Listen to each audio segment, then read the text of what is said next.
السلام علیکم۔ بحث کے دوران ہم اپنی بات کسی بھی صورت میں ٹھیک ثابت کرنے پر تلے ہوتے ہیں، لیکن بحث کا اصل مقصد سچ تک پہنچنا ہے، وہ بھی دلیل کی بنیاد پر۔ ہمارے مباحثوں میں سچ بہت پیچھے رہ جاتا ہے، اور بعض اوقات ہم ایسے دلائل کا استعمال کرتے ہیں جن کا سرے سے مدعے سے کوئی تعلق ہی نہیں ہوتا۔ ان کو کہتے ہیں فیلسیز آف این آرگیومنٹ، جیسے ایڈ ہومینم۔ جب ہم دلیل کی بجائے دلیل دینے والے کو نشانہ بناتے ہیں۔ ایک میرج کاؤنسلر ہیں، بہت زیادہ کمپیٹنٹ، لیکن ان کے پاس کوئی نہیں جاتا کیونکہ ان کی اپنی شادی ٹوٹ چکی ہے۔ اس کو کہتے ہیں ایڈ ہومینم۔ اسی طرح اپیل ٹو اتھارٹی۔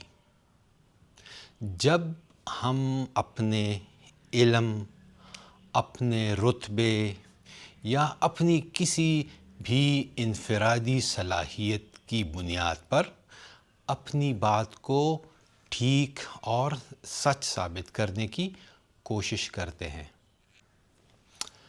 مثال کے طور پر ایک ملینئر انسان ہے اور آپ کو کہے کہ آپ اپنا سارا پیسہ کرپٹو کرنسی میں لگا دیں، اور آپ صرف اس بنیاد پہ اپنا سارا پیسہ کرپٹو میں لگا دیں کیونکہ آپ کو ایک ملینئر نے کہا ہے۔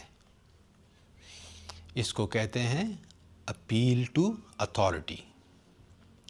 ایڈ پاپولم۔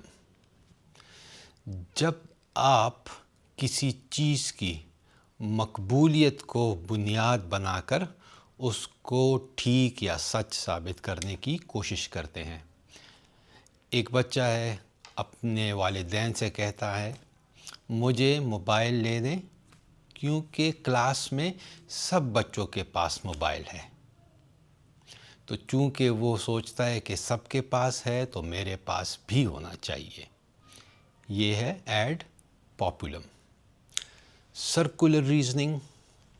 جب ہم ایک ہی بات کو 2-3 طریقے سے بیان کر کے مدعے کو ہی دلیل بنا کر پیش کرتے ہیں۔ اس کی مثال ایسی ہی ہے کہ کوئی انسان کہے کہ میں صادق ہوں۔ اگر کوئی پوچھے آپ کس طرح صادق ہیں؟ کیونکہ میں جھوٹ نہیں بولتا، کیونکہ میں غلط بیانی نہیں کرتا۔ صادق ہونا، جھوٹ نہیں بولنا، غلط بیانی نہ کرنا، تینوں ایک ہی چیز ہے، بس مختلف طریقوں سے بیان کی جا رہی ہے۔ فالس ایکویولنس فیلیسی۔ جب ہم دو بالکل مختلف چیزوں کو ایک دوسرے کی مثال بنا کے بالکل برابری کی سطح پر لے آئیں، میں بھی ان دونوں چیزوں میں کوئی سطحی مماثلت تو ہو، لیکن اگر آپ تھوڑا سا بھی ڈیپ سوچیں گے تو سطحی مماثلت کے علاوہ ان میں کوئی بھی قدر مشترک نہیں ہوتی۔ اب کوئی کہے کہ بچے کو موبائل سے بہتر ہے آپ نشہ آور چیزیں دے دیں۔ اب نشہ آور چیز اور موبائل، اور دو ٹائم تو دونوں ضائع کرتی ہیں، لیکن تھوڑا سا بھی سوچنے پر نشہ آور چیز الگ چیز ہے، موبائل الگ چیز ہے۔ اس کو کہتے ہیں فالس ایکویلنس۔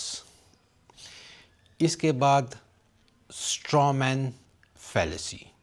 اسٹرا مین، جب آپ کسی کی بات کو غلط انداز میں بیان کرتے ہو، اس کا غلط مطلب نکالتے ہو اور پھر اس غلط مطلب کو اپنی بحث کا نشانہ بناتے ہو۔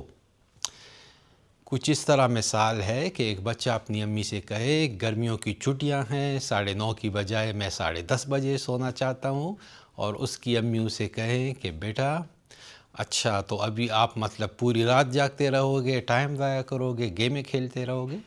تو دیکھیں کس طرح 9:30 10:30 ایک گھنٹے سے پوری رات بھی بن گئی، اور گیمیں کھیلنا اور ٹائم ضائع کرنا وہ بھی بن گیا۔ اس کو کہتے ہیں اسٹرا مین فیلیسی، جب آپ ایک بات کا غلط مطلب نکالتے ہو۔ اس کے بعد اسی طرح کی ایک ہے سلپری سلوپ فیلیسی، جب آپ چھوٹی سی بات کو بڑھاتے جاتے ہو اور اس کا ایک بہت بڑا اور بھیانک نتیجہ نکال لیتے ہو۔ ایک بچہ ہے، میتھس کے ٹیسٹ میں فیل ہو گیا ہے، اس کا ٹیچر اسے کہتا ہے آج آپ میتھس کے ٹیسٹ میں فیل ہوئے ہو، ابھی آپ میٹرک میں کیا خاک نمبر لے کے آؤ گے، ایف ایس سی میں کیا کرو گے، یونیورسٹی میں ایڈمیشن نہیں ملے گا، ایک ناکام انسان بنو گے۔ تو دیکھیں کس طرح میتھس کے ٹیسٹ کا فیل ہونا، اس کو آخر نتیجہ کیا نکلا؟ ناکام انسان۔ اس کو کہتے ہیں سلپری سلوپ فیلیسی۔ اس کے بعد آ جاتا ہے appeal to emotion. Appeal to emotion, جب آپ اپنی دلیل کو سچ کی بجائے جذبات پر کھیل کر ٹھیک ثابت کرنے کی کوشش کرتے ہو۔ جیسے ایک بچہ ہے، ٹیسٹ میں فیل ہو گیا ہے، اپنے ٹیچر سے کہتا ہے سر اگر میں ٹیسٹ میں فیل ہو گیا تو میری اسکالرشپ چلی جائے گی اور میرے پیرنٹس بہت زیادہ ناراض اور خفا ہو جائیں گے، پلیز مجھے پاس کر دیں۔ تو دیکھیں ٹیسٹ میں پاس یا فیل ہونا یہ اس پر منحصر نہیں ہے کہ آپ کی اسکالرشپ چلی جائے گی یا آپ کے پیرنٹس خفا ہو جائیں گے۔ اس کو کہتے ہیں اپیل ٹو ایموشنز۔ اس طرح بیسیوں اور فیلیسیز بھی ہیں، لیکن پھر ویڈیو لمبی ہو جائے گی اور لمبی ویڈیوز کوئی بھی نہیں دیکھتا۔ بہرحال اپنی سوچ کو اگر ہم اس کا کریٹیکل انالیسس کریں، اگر تنقیدی جائزہ اپنی سوچ کا لیں، تو یہ ہمیں بہتر انسان بنانے میں مدد کرتی ہے۔ اپنا خیال رکھیں، خوش رہیں، دعاؤں میں یاد رکھیں۔ بہت شکریہ، اللہ حافظ، السلام علیکم۔